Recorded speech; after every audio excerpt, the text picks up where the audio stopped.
नगर निगम में देखा जा रहा है कि कचरा की समस्या भी बहुत ज़्यादा है। हाँ, नगर निगम का कचरा का भी क्योंकि बहुत ज़्यादा समस्या हो गया है हाल के दिनों में। क्योंकि एक तो होता है कि सभी जगह डस्टबिन पहले लगा जाता था, वो डस्टबिन की अब नहीं लगता है। अब हो गया है कि डोर टू डोर होता है। अब डोर टू डोर आता है, सीटी मार के चला जाता है। वो जो है रेगुलर नहीं आ पाते हैं। रेगुलर नहीं आ जाने के कारण क्या होता है कि वहाँ के लोग अपना कचरा को घर में रखने के लिए मजबूर होते हैं और लास्ट में उसे कहीं ना कहीं पॉइंट पर जाके रखना पड़ता है, जिससे गंदगी जो है बढ़ जाता है। स्वास्थ्य के लिए भी है। अभी डेंगू फैला हुआ है पटना में, अभी आप लोग जान रहे होंगे कि डेंगू का समस्या ज़्यादा है। तो अगर गंदगी रहेगी तो डेंगू तो रहेगी। तो निगम का यही सब जिम्मेवारी है। पेंशन है जो कि पार्षद के ही अधीन है, जो पार्षद ही बनवा सकता है। आवास योजना है, आवास योजना के लिए भी है जो शासन करती है। तो मेरी इन सारी जो नगर निगम महिलाओं के लिए क्या कुछ देखिए, हम महिला होने के नाते हम बिल्कुल चाहेंगे कि महिलाओं को जो भी समस्या हो, घरेलू हो या बाहरी हो, तो ऐसे पहले से भी आदत रहा है कि किसी भी महिला पर अगर किसी तरह का कोई अत्याचार होता है तो हम बढ़ चढ़ कर भाग लेते हैं। लेकिन साथ साथ पुरुषों पर भी अत्याचार नहीं हो, ठीक है ना, उसका भी ख्याल हम लोग को रखना जरूरी है, ठीक है ना। तो इसलिए हम लोग को सबको लेके चलना है। महिला पुरुष को जब बराबर का स्थान दिया जाता है तो हमें सम्मान महिलाओं के साथ पुरुषों को भी देना है। अगर आप जीत जाते हैं तो आपकी पहली प्राथमिकता क्या होगी? देखिए, हम जीत जाएंगे तो मेरी पहली प्राथमिकता होगी साफ सफाई, क्योंकि नगर निगम का मेन जो होता है साफ सफाई मेन मुद्दा होता है, स्वच्छ पानी मेन मुद्दा होता है। अभी हाल के दिनों में आपको पता कर लीजिएगा कि जितनी पेंशनधारी थी, चाहे वो विकलांग पेंशन हो, विधवा पेंशन हो, वृद्धा पेंशन हो, वो बहुत लोगों के अकाउंट में जा ही नहीं रहा है। वो समस्या अभी बहुत ही बढ़ गया है। तो हम चाहेंगे कि इस समस्या का हम निदान करें कि आखिर क्या कारण है कि इनकी पेंशन को रोक दिया गया है। मैम, जिस तरीके से नगर निगम वाले स्ट्राइक पे जाते हैं, इनको सही से वेतन नहीं मिल पाता, उसमें क्या? देखिए, हम 15 साल नगर निगम की पार्षद रहे हैं और हमारे नगर निगम के कर्मियों को जब भी कोई भी समस्या हुआ, स्टैंडिंग कमेटी में भी हम रहे हैं, तो जब भी उनकी समस्या हुई हम लोग बढ़ चढ़ के उन लोग का भाग लिए हैं। और हम लोग कोशिश करते थे कि जब भी हड़ताल होता था तो हम लोग उसको बुला के वार्तालाप करते थे और उनकी समस्या को हम लोग दूर करते थे। जब हम लोग जीत के आएंगे तो हमें लगता है कि जो 10 साल 15 साल से जो खट रहा है और जो नगर निगम में एक दैनिक वेतन भोगी के रूप में काम कर रहा है, तो उन लोग को रेगुलाइज कर दिया जाए। और फिर जो भी है वैकेंसी जो अभी सभी प्राइवेट की तरफ जा रहा है, प्राइवेट की तरफ जाने से क्या हो रहा है कि हमारे बेरोजगार लड़का लोगों जो है किसी कंपनी के अधीन आ जा रहा है। तो ये मुद्दा हमें अच्छा नहीं लगता। हमें लगता है ये सब नाम और वार्ड नाम आभालता 9835044767। कौन से वार्ड से नामांकन दायर किया है? मैं नहीं किया हूँ, मेरी पत्नी की है, किरण देवी, वार्ड 41 से। तो सर, वार्ड में आप क्या जीतने के बाद करने वाले हैं सर? वार्ड में बहुत सा काम छूटा हुआ है जो उसको पूरा करना है। जैसे सरकार का 7 निश्चय योजना है, इसमें नल जल योजना है, बहुत सा योजना है जो गली मोहल्ला इस सब का कठिनाई जो है उसको हम लोग आवाज़ उठाने का काम करेंगे। फंड मिला तो उसको दूर करने का काम करेंगे। और सर, शिक्षा के क्षेत्र में सर आप किस तरीके से काम कीजिएगा जीतने के बाद?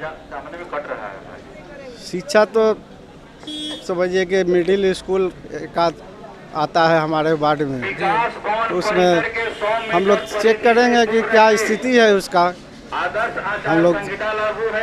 और वार्ड में जैसे काम करना है, जैसे जल जमाव होता है, पेयजल की समस्या है, लाइट की समस्या है, ये सब पर हम लोग अगर जीतने के बाद काम करेंगे। जरूर सर, और आपको बहुत बहुत शुभकामनाएं सर। धन्यवाद।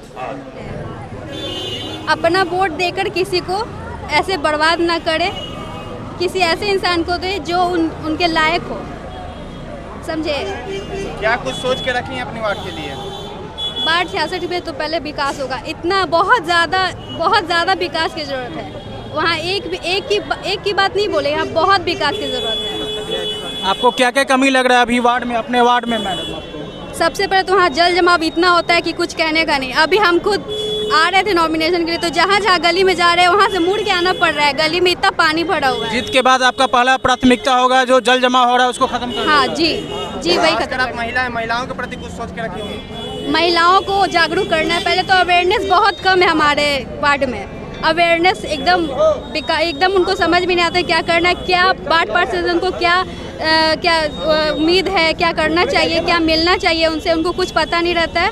उनको वही पहले बताया जाएगा, जो भी सरकार की तरफ से जो उनको लाभ मिल रहा है उनको बताएंगे, उसके बाद उनको जो भी होगा वो करा जाएगा हम लोग की तरफ से। मैं वार्ड 86 से पूजा कुमारी। जी, मेरा नाम हुआ रीता राय।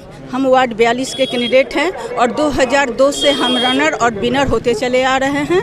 हमारे पास मुद्दा बोल के कोई चीज़ नहीं है, इसलिए कि हम कोई नया कैंडिडेट, नया चेहरा नहीं है। हमने काम किया, हमें फिर से एक बार उम्मीदवार चुनी है कि हम लोगों को विश्वास है आपके काम से, इसलिए आप सिर्फ नॉमिनेट होइए, बाकी काम हम लोगों का है। पहले से बड़ी अच्छा हुआ जी, क्या कुछ सोच कर रखते हैं अपने जनता के लिए? हम जनता का सोच को ही डेवलप करेंगे, उसके साथ चलेंगे। उसके जनादेश से आज हम यहाँ तक पहुँचे हैं। मैं 2 बार रनर 2 बार विनर में रह चुकी हूँ। मैम आपने ना मेरा कोई नया चेहरा, ना मेरा कोई नया नाम, ना मुझे कोई नया प्रोत्साहन देना है किसी को, ना आश्वासन देना है। मेरा काम, मेरा व्यवहार सब लोगों ने देखा हुआ। मैम महिलाओं के लिए आप क्या करेंगे? महिलाओं को तो हम इतनी साक्षर, इतनी सबल, इतनी सशक्त बनाई हूँ कि इसके लिए मैं वार्ड 42 के मिसाल बन चुकी हूँ। मैंने उस महिला को भी आगे बढ़ाई है जिस महिला को किसी ने हाथ पकड़ के ठिप्पा लगाया करता था। उस महिला को मैं एक एक कागज़ पे, एक एक दस्तावेज पे उनको अपना नाम से सिग्नेचर करवाने का जो उनसे मैं अधिकार दी हूँ, वो उनके लिए प्रौढ़ शिक्षा से ऊपर उठ के उनकी ज्ञान विज्ञान बढ़ चुका है। शिक्षित में महिलाओं को शिक्षित करने में आपका एक प्रयास रहा, हद से ज़्यादा प्रयास रहा। महिलाओं को मैं इतना ही कहती हूँ कि मैं महिला हूँ, आप लोगों के लिए हूँ। आप लोग पति का और बेटा का इंतज़ार मत करिए कि वो लोग मुझे अंगुली पकड़ के, हाथ पकड़ के ले चलेंगे किसी समाज सेवी के पास। नहीं, आप खुद सबल बनिए और मेरे दरवाजा पे आइए, मेरे पास आइए और देखिए हम किस तरह से आपके रूबरू होते हैं और आपका काम को हम करते हैं। इस स्थिति में उस महिला को खासकर अनुभव है घर चलाने का और आज समाज चलाएंगी आप। जी, मैं विकास होने का मैं तो यही कहूँगी आप लोगों से कि एक बेटियाँ, एक महिला, एक बहू, पूर्वज ने कहा है कि 2 कुल को तारता है। मैं मातृकुल, ससुरतुल और देवतुल को भी मैं तारती हूँ, इसलिए कि एक महिला अपने पति के लिए, अपने बच्चे के लिए, अपने समाज के लिए, अपने घर के लिए हमेशा सुबह से लेकर शाम तक भगवान करते रहते हैं। उनकी मंगल की कामना करते हैं, समाज की कामना करते हैं। मैडम अपने वार्ड में साफ सफाई को लेकर क्या बताना चाहते हैं? मेरे वार्ड में जब हमारे पास 2017 में, 2012 में, 2007 में जब बहुत कुछ विकल्प नहीं था, तो हम 2002 में हम सेकंड होने के बावजूद भी डीएम साहब का ऑर्डर से, चिट्ठी से हमें अधिकार मिला कि आप पुख्ता हैं, आप सेकंड हैं, आप सफाई। और हम मतलब कि पटना नगर निगम हड़ताल था तो हम दानापुर से लेबर मंगवा करके ट्रैक्टर से साफ सफाई करवाते थे और फिर दानापुर लोगों को भेजवाते थे। ऐसी हमारी बहुत सराहनीय काम किया मैडम आपने। बस हमारे वार्ड को मेरा यही परिचय मिला है, जो हमारे जनता हमें बार बार हमें इस मुकाम तक पहुंचाता है। मैं वार्ड नंबर 22 की बेटी शाजिया अली मैं वार्ड नंबर 22 की बेटी हूँ और मैंने आज नॉमिनेशन किया है। और हमारे वार्ड से जितने भी एक परिवार के रिश्ते होते हैं सभी हमारे साथ मौजूद हैं। हमारी मम्मी पापा, भाई भाभी, बहनें, सारे लोग हमारे साथ हैं। हाँ, ये हमारा फर्स्ट टाइम है और हमारा बस यही कहना है कि अपने वार्ड को हमें स्मार्ट वार्ड बनाना है और जितना भी हमसे बन पड़ेगा मुझे सारा अपने वार्ड में एफर्ट लगा देना है।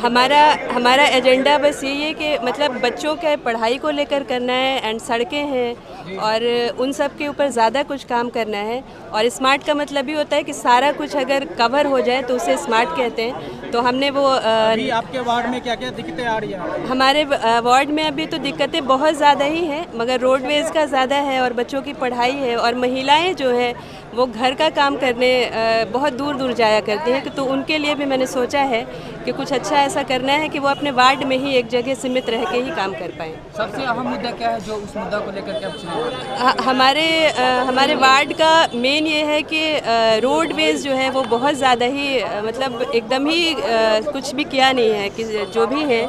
और मेरा बस ये कहना है कि इस बार जो भी कैंडिडेट आएँ और उस मतलब डमी कैंडिडेट को किन्हीं को लाना नहीं चाहिए और ना ही पार्षद पति आए। और मैं शाज़िया अली मतलब हर चीज़ में आगे आगे सारा कुछ करना चाहूँगी।